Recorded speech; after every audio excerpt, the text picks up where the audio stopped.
Assalamualaikum warahmatullahi wabarakatuh. Bagaimana kabarnya anak-anakku semuanya? Sehat? Alhamdulillah. Pada pembelajaran kali ini, kita akan belajar pelajaran prakarya kelas 8 semester pertama, pertemuan pertama.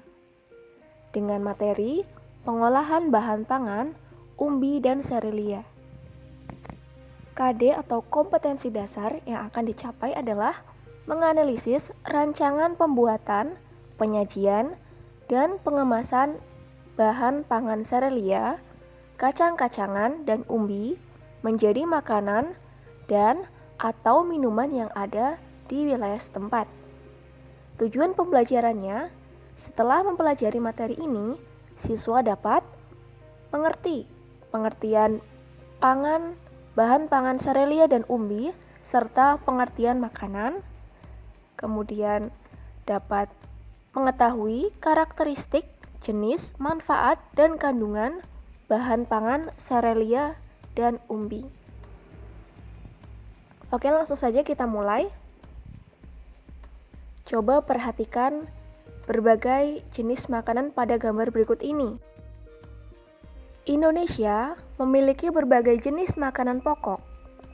Tahukah kalian dari mana asal makanan pokok dan nama makanan tradisional pada gambar tersebut? Apakah kalian pernah memakan atau mengetahuinya? Coba tebak. Dari 5 gambar tersebut, pernah lihat ataupun pernah makan? Jika belum, coba cari tahu dari sekarang. Makanan pokok orang Indonesia memang pada umumnya adalah nasi. Penduduk Indonesia tercatat sebagai pemakan nasi yang paling tinggi di dunia. Umumnya, orang Indonesia mengungkapkan belum kenyang kalau belum makan nasi. Sampai-sampai pemerintah kesulitan mencukupi kebutuhan beras sehingga harus mengimpor. Sebenarnya, belum kenyang kalau belum makan nasi hanyalah sebuah sugesti. Lantas, apakah makanan pokok orang Indonesia hanyalah nasi? Jawabannya tidak. Di wilayah bagian timur Indonesia seperti Irian Jaya dan Maluku, dominan dengan makanan pokok sagu. Kemudian di Sulawesi, dominan makanan pokok jagung. Di Madura, makanan pokoknya jagung, dan di Sulawesi Tengah, makanan tradisional Kaledo didampingi dengan makanan pokok singkong rebus. Sedangkan beras merupakan makanan pokok penduduk wilayah Indonesia bagian barat, seperti Jawa, Sumatera, Kalimantan, dan Bali. Di Pulau Jawa pun menjadikan tiwul dan katot sebagai makanan pokok. Namun, seiring dengan perbaikan tingkat perekonomian masyarakat, nasi tiwul sekarang cenderung menjadi makanan kudapan dan hanya dapat dijumpai di warung tertentu saja. Jadi gimana? Sudah tahu kan bahwa selain nasi masih banyak makanan pokok lainnya.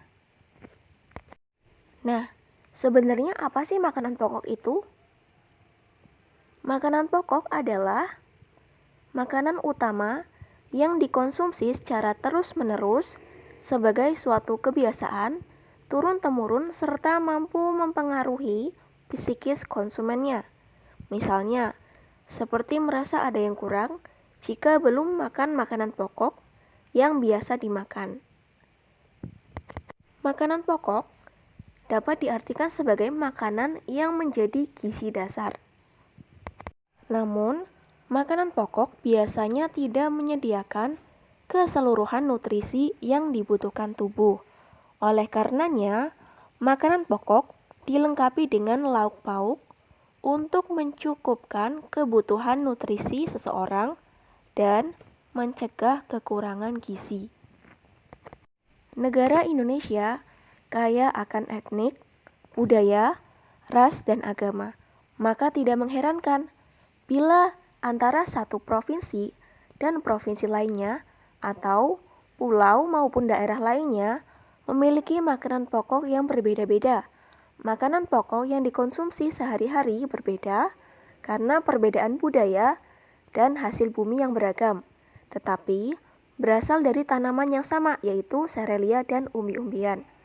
Nah, apa saja sih syarat makanan dijadikan sebagai makanan pokok? Yang pertama, mengandung karbohidrat. Yang kedua, bersifat mengenyangkan. Yang ketiga, rasanya netral. Yang keempat, murah harganya. Yang kelima, mudah ditanam, mudah didapat, dan mudah diolah. Yang keenam, dapat disimpan lebih lama. Serelia dan umbi-umbian kaya akan karbohidrat, sehingga dapat menjadi makanan pokok manusia. Nah, apa sih pengertian serelia dan umbi-umbian? Serelia adalah jenis tumbuhan golongan tanaman padi-padian atau rumput-rumputan atau gramine yang dibudidayakan untuk menghasilkan bulir-bulir berisi biji-bijian sebagai sumber karbohidrat atau pati. Serelia banyak jenis spesiesnya, sehingga kandungan zat gizi serelia sangat bervariasi tergantung jenisnya.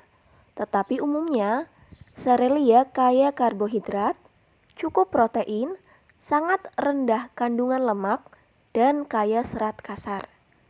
Serelia juga kaya vitamin, vitamin E, dan vitamin B kompleks, serta mineral seperti zat besi, magnesium, dan seng.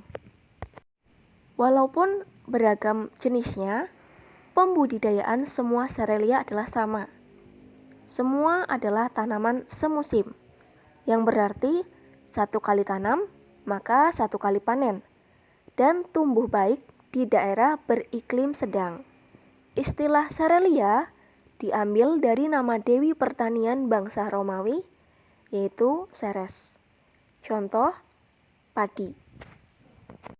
Sedangkan yang dimaksud dengan umbi adalah organ tumbuhan yang mengalami perubahan ukuran dan bentuk atau pembengkakan sebagai akibat perubahan fungsinya. Perubahan ini berakibat pula pada perubahan anatominya. Organ yang membentuk umbi, terutama batang, akar, atau modifikasinya. Hanya sedikit kelompok tumbuhan yang membentuk umbi dengan melibatkan daunnya. Umbi biasanya terbentuk tepat di bawah permukaan tanah, meskipun dapat pula terbentuk jauh di dalam maupun di atas permukaan. Umbi-umbian digunakan sebagai sumber bahan makanan pokok karena mempunyai kandungan karbohidrat dalam bentuk patinya yang tinggi dan kandungan serat yang tinggi. Namun, pemanfaatan umbi-umbian masih belum maksimal karena dianggap sebagai makanan tradisional yang kurang berkelas.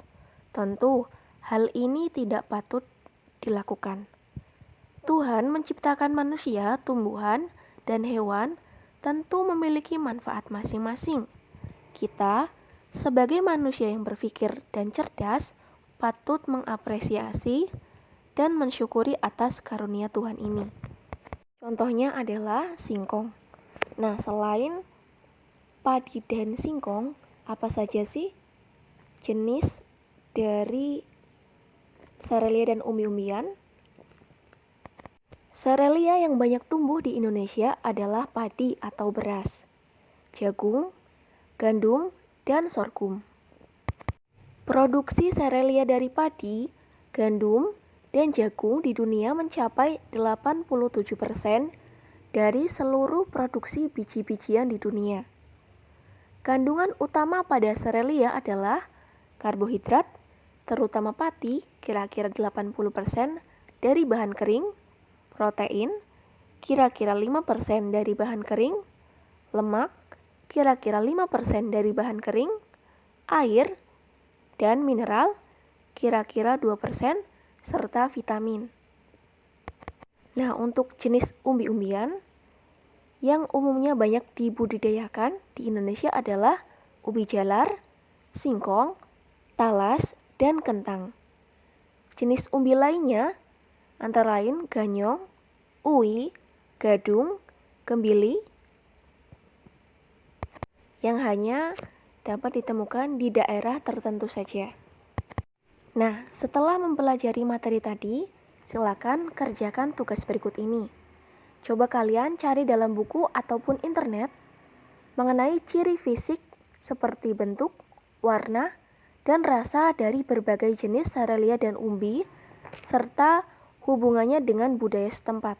Kemudian, isikan ke dalam lembar kerja berikut.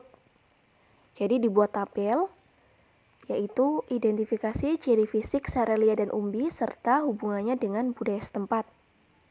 Kemudian diberi nama dan kelas. Kiranya cukup sekian pembelajaran untuk kali ini. Semoga bermanfaat. Wassalamualaikum warahmatullahi wabarakatuh. Jangan lupa untuk tetap memakai masker, menjaga jarak, menjauhi kerumunan, mengurangi mobilitas, dan mencuci tangan.